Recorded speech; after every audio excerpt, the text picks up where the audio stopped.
আসসালামু আলাইকুম। কেমন আছেন সবাই? আজকে দুপুরে খাবারের জন্য নিয়েছিলাম অনেক জাতের ভর্তা। তো ডিম ভর্তা, লাল শাক, তারপরে হচ্ছে আলু ভর্তা, কাঁকরোল ভর্তা, এগুলা নিয়ে আজকে খাওয়া দাওয়া করতেছিলাম।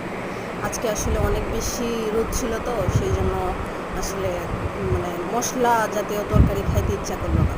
তো ভর্তা বাজি এগুলা খাইতে মন ছিল। তো আমি লাল শাক মাখায়া নিলাম ভাতের নলাতে। তো লাল শাকটা খুব মজা হয়েছে। লাল শাক ভাজি তো খুব টেস্টি একটা ভাজি। তো এই ভাজিটা আসলে আমার খুব ভালো লাগে। আর লাল শাক আসলে অনেক বেশি ভিটামিনযুক্ত একটা খাবার। তো এটা খাওয়া উচিত সবার। তো আমি আস্তে আস্তে করে খাচ্ছিলাম। তো খাইতে খাইতে মনে হলো একটা ভিডিও, ছোট একটা ভিডিও নিয়ে রাখি আর কিছু কথা আপনাদের সাথে শেয়ার করি। তো কথাগুলো হলো যে আপনারা কী টাইপের আসলে ভিডিও চান, দেখতে চান জানাবেন কমেন্টে। আমি ওই রকম ভিডিও দিব। তো আমি আসলে একজন স্টুডেন্ট মানুষ। তো পাশাপাশি ভাবলাম একটু নিজের রেগুলার লাইফটা একটু শেয়ার করি। অনেকেই দেখি ইউটিউব করে, তো সেই রকম আর কি।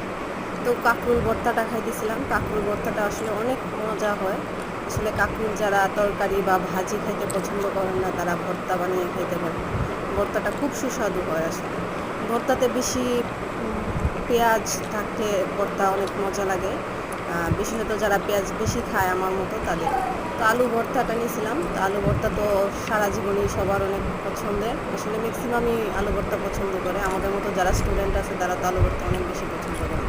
আর সাথে একটু ডিম ভর্তাটাও মাখিয়ে নিচ্ছিলাম। তো ডিম ভর্তা, আলু ভর্তা আসলে আমাদের সবার অনেক পছন্দের একটা খাবার। তো আল্লাহ হাফেজ।